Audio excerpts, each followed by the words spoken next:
அனைவருக்கும் வணக்கம்.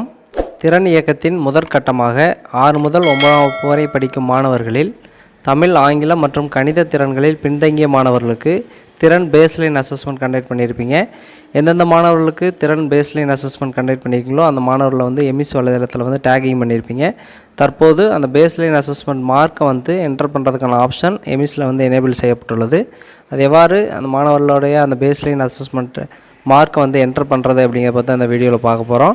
அதற்கு உங்கள் மொபைலில் க்ரோம் ப்ரௌசர் ஓப்பன் பண்ணிக்கோங்க. சர்ச் ஆர் டைப் யூஆர்எல் அப்படிங்கிற இடத்துல எம்இஸ் வெப்சைட் அட்ரஸை டைப் பண்ணி எம்இஸ் லாகின் பேஜ் ஓப்பன் பண்ணிக்கோங்க. யூசர் நேம் பாஸ்வேர்டு அப்படிங்கிற இடத்துல உங்கள் ஸ்கூலோட யூசர் நேம் பாஸ்வேர்டு கொடுத்து லாகின் பண்ணிக்கோங்க. யூசர் நேம் பாஸ்வேர்டு என்டர் பண்ணிவிட்டு லாகின் அப்படின்னு கொடுத்தீங்கன்னா உங்களுக்கு எம்இஸ் வெப்சைட்டோட ஹோம் பேஜ் வந்திருக்கும். அதில் ரைட் சைட் டாப் கார்னரில் கூடிய 3 லைன்ஸ் டச் பண்ணிங்கன்னா இந்த மாதிரி மெனு பார் வரும். அதில் லாஸ்ட்டாக திறன் அசஸ்மெண்ட் அப்படின்னு ஒரு ஆப்ஷன் இருக்கும். அதை கிளிக் பண்ணுங்கள். கிளிக் பண்ணிங்கன்னா திறன் அப்படின்னு கீழே ஸ்டூடெண்ட் டேகிங் எக்ஸாம் மார்க் என்ட்ரின்னு இருக்கும். அதில் டிஃபால்ட்டாக ஸ்டூடெண்ட் டேகிங் அப்படிங்கிறது உங்களுக்கு செலக்ட் ஆகிருக்கும். அது கீழே கிளாஸ் அப்படின்னு இருக்கும். அந்த கிளாஸ் கீழே கூடிய ட்ராப் டவுனை கிளிக் பண்ணிங்கன்னா உங்களுக்கு மிடில் ஸ்கூலாக இருந்தால் 6லேருந்து 8ஆம் வகுப்பு வரைக்கும், இதே ஹை அண்ட் ஹையர் செகண்டரியாக இருந்தால் 6லேருந்து 9ஆம் வகுப்பு வரைக்கும் உங்களுக்கு காட்டும். கிளாஸை செலக்ட் பண்ணிவிட்டு பக்கத்தில் இருக்கக்கூடிய செக்ஷன் அப்படிங்கிறத செலக்ட் பண்ணிங்கன்னா உங்களுக்கு ஸ்டூடெண்ட் லிஸ்ட் வந்திருக்கும். நீங்கள் ஆல்ரெடி டேகிங் பண்ணியிருப்பீங்க. அதில் டேகிங் அப்படிங்கிறதுல எந்தெந்த ஸ்டூடெண்ட்ஸ்க்கு எஸ்ன்னு வந்திருக்கோ அந்த ஸ்டூடெண்ட்ஸ்க்கெலாம் நீங்கள் இப்போது இந்த மார்க்ஸ் என்ட்ரி பண்ணணும். அதனால் நீங்கள் எந்தெந்த ஸ்டூடெண்ட்ஸுக்கு பேஸ்லைன் அசஸ்மெண்ட் வச்சிங்களோ அவங்களுக்கு எல்லாத்துக்குமே டேகிங்கில் எஸ்ன்னு இருக்கான்னு பார்த்துட்டு அந்த ஸ்டூடெண்ட்ஸுக்கு மார்க் என்ட்ரி பண்ணுறதுக்கு பக்கத்துலேயே இருக்கக்கூடிய எக்ஸாம் மார்க் என்ட்ரி அப்படிங்கிற அந்த ஆப்ஷனை கிளிக் பண்ணுங்கள். கிளிக் பண்ணிங்கன்னா உங்களுக்கு இந்த மாதிரி பேஜ் ஓப்பன் ஆகிருக்கும். அதில் பேஸ்லைன் கிளாஸ் 6, கிளாஸ் 7, கிளாஸ் 8 இந்த மாதிரி வந்திருக்கும். தனித்தனி ஹெட்டிங்கில் வந்திருக்கும்.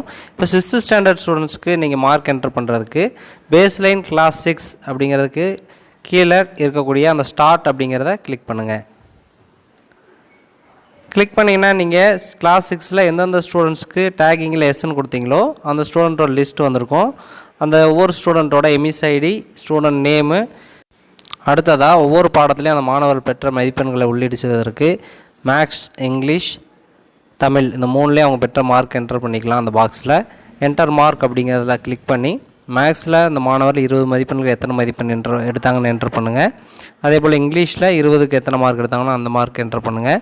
அடுத்து தமிழில் எத்தனை மார்க்னு என்டர் பண்ணுங்கள். என்டர் பண்ணிங்கன்னா பக்கத்தில் பர்சன்டேஜ் வந்திருக்கு. அதுக்கு கீழே திறன் அப்படிங்கிறதுல எஸ்ஸுங்கிறது வந்திருக்கு.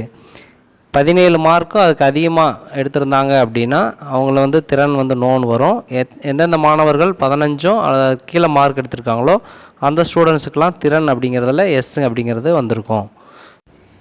இதே போல் பேஸ்லைன் அசஸ்மெண்ட் கண்டக்ட் பண்ண அனைத்து மாணவர்களுக்கும் மேத்ஸ், இங்கிலீஷ், தமிழ் 3லேயுமே அவருடைய மார்க்கை என்டர் பண்ணிவிட்டு லாஸ்ட்டாக இருக்கக்கூடிய சப்மிட் மார்க்ஸ் அப்படிங்கிறத கொடுத்து மார்க்ஸை சேவ் பண்ணிடுங்க. தேங்க்யூ.